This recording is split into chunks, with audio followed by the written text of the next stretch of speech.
Saya mahasiswa semester 4 dari Prodi Sistem Informasi dengan NIM 05208961. Saya dari UPBJJ Bogor. Baik, di sini saya akan mengerjakan tugas praktikum 3 basis data. Untuk tugasnya di sini kita akan melakukan praktikum transaksi dan melakukan praktikum data terdistribusi. Baik, kita langsung saja. Di sini untuk ini data tugas 2 sebelumnya, dan sebelumnya saya juga sudah menambahkan data obat dan data transaksinya. Kita langsung aja masuk ke rutin. Kita masuk ke create new routine.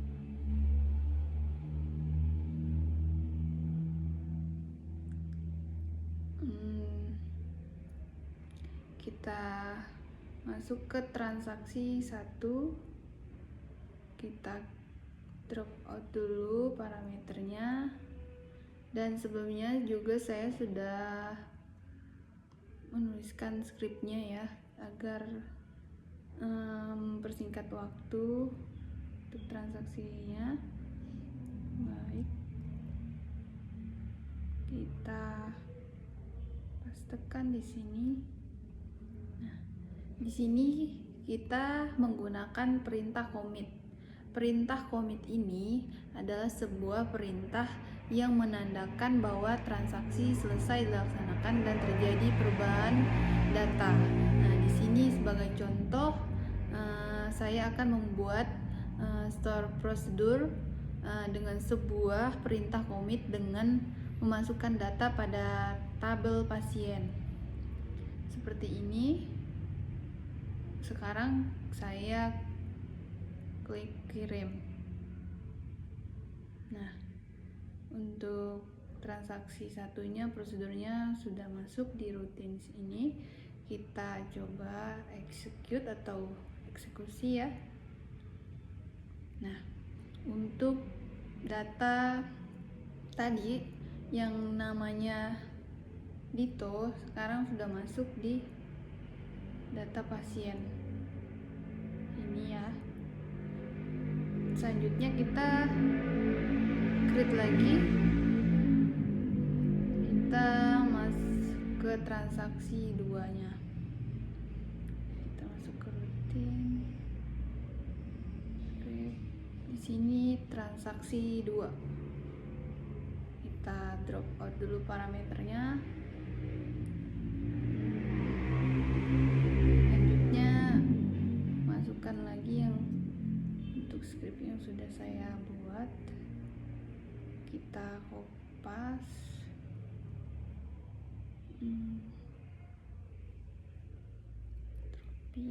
Nah, untuk transaksi 2 ini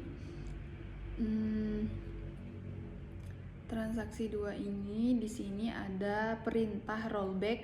Rollback ini gunanya ini untuk membatalkan semua perubahan yang telah dilakukan sejak start transaction-nya. Perubahan nama dari Dito tadi menjadi Danar dibatalkan. Seperti itu. Di sini ada nama pasiennya Danar. Dan di sini juga ada perintah commit. Perintah commit di sini jadinya tidak efektif ya, karena semua perubahan yaitu update telah dibatalkan oleh rollback sebelumnya. Seperti itu. Jadi dan ini ada select from pasien. Ini itu menampilkan semua data karena ada rollback. Data pada ID 13 ini akan kembali ke kondisi awalnya, yaitu namanya tetap Dito. Nah, dan dia mengasumsikan transaksi ini berhasil di-commit. Seperti itu. Baik, kita coba. Saya klik kirim. Kita execute. execute. Nah, di sini seperti yang saya sampaikan sebelumnya, nama Dito akan tetap namanya tetap Dito, dan sebelumnya karena ada perintah rollback tadi, jadi nama Dinar itu tidak ada di sini. Karena jadi perintah commit itu menjadi tidak efektif ya, karena semua perubahan yang sudah diupdate itu telah dibatalkan oleh rollback sebelumnya, seperti itu. Kita lanjut ke transaksi berikutnya, transaksi 3. Untuk transaksi 3 ini di transaksi 3 ini kita mau menambahkan 2 pasien tambahan dan 1 pasien rollback. Seperti itu. Transaksi 3 kita drop out dulu parameter dan kita masukkan script yang sudah saya buat sebelumnya di sini.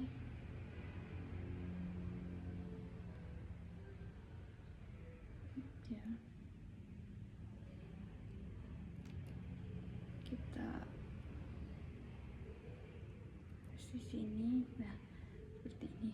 Nah, di sini saya menggunakan perintah untuk transaksi 3 ini. Di sini ada perintah save point 1 ini. Nah, ini membuat titik simpan bernama point 1. Jika terjadi kesalahan, kita bisa kembali ke titik ini tanpa membatalkan seluruh transaksinya. Selanjutnya ada rollback to save point 1. Nah, ini perintah ini untuk membatalkan hanya operasi yang dilakukan setelah poin 1, artinya memasukkan data Tina. Untuk data Tina ini dibatalkan, tetapi memasukkan data Hanif, mana ya, data Hana sebelumnya di poin 1 tetap dipertahankan. Untuk data Hanif di poin 1 tetap dipertahankan, seperti itu. Selanjutnya itu ada perintah commit. Perintah commit ini masih sama ya dengan yang saya sampaikan sebelumnya. Ini itu mengkonfirmasi semua perubahan yang tersisa dan pending ya. Nah, seperti itu ya. Jadi pada data pasien Hana di ID 15 ini dan ID 17 Luli ini disimpan secara permanen. Sedangkan data Tina yang ID-nya 16 tidak disimpan. Ini dikarenakan terjadi mendemonstrasikan bagaimana save point memungkinkan pembatalan sebagai transaksi, seperti itu. Jadi kita kirim. Nah, kita execute. Nah, seperti yang saya bilang sebelumnya, jadi data Hana dan Luli muncul, dan sedangkan data si Tina ini dia di ID 16 dia tidak muncul karena adanya perintah rollback to save point 1 itu yang membuat pembatalan pada ID-nya, itu yang membuat ID-nya Tina tidak muncul di sini karena adanya perintah rollback to save point 1 tadi, seperti itu. Baik, selanjutnya kita masuk ke untuk yang B itu kita melakukan praktikum data terdistribusi. Nah, sebelumnya juga saya sudah membuat data obatnya di sini. Di sini ada amikacin dengan harga 20.000, stoknya ada 10. Nah, ini untuk kodenya. Ini untuk yang amoxicillin, harganya 15.000, stoknya 20. Di sini kode obatnya A003 betadine dengan harga 7.000, stoknya ada 5. Nah, dan di sini juga saya sudah membuat, sebenarnya saya sudah menjelaskan. Di sini ada transaksi obatnya, datanya sudah saya buat. Dan di sini untuk desainernya juga sudah saya susun seperti ini. Selanjutnya kita masuk ke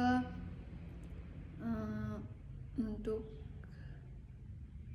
soal yang B, yaitu kita mendistribusi ya datanya. Kita mendistribusi data. Selanjutnya kita langsung masuk ke transaksi ya. Nah, kita masuk ke trigger. Terus kita masuk ke create new trigger. Di sini kita masukkan TGL jual, terus transaksi obat, kita create after. Nah, di sini kita masukkan, dan saya sebelumnya sudah menyediakan script ini. Cek. Jadi masukin di sini. Nah, untuk trigger ini, kode ini adalah inti dari sebuah trigger basis data. Trigger adalah prosedur tersimpan yang dijalankan secara otomatis saat terjadi peristiwa tertentu atau event pada tabel yang terkait. Trigger ini dipasang pada tabel transaksi obat atau tabel penjualan atau pembelian obat dan dijalankan saat ada baris baru yang dimasukkan, atau after start atau before insert, seperti itu. Ketika sebuah baris baru dimasukkan ke tabel transaksi obat, kita kirim. Ini sudah masuk.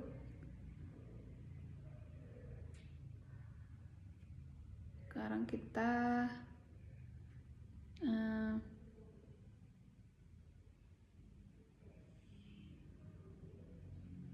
ke transaksi. Kita tambah, kita masukkan ID transaksi. Misalkan kita, contohnya transaksi 1. Di sini untuk ID pasiennya, misalkan di sini saya ambil Yeni dengan ID 12. ID obatnya itu, di sini untuk ID obatnya A002. Ini adalah obat amoxicillin ya, dengan amoxicillin dengan saya jumlahnya ada 2. Dia harganya itu 15.000. Jadi kalau saya ambil 2 berarti dia jatuhnya 30.000. Sekarang kita coba kirim.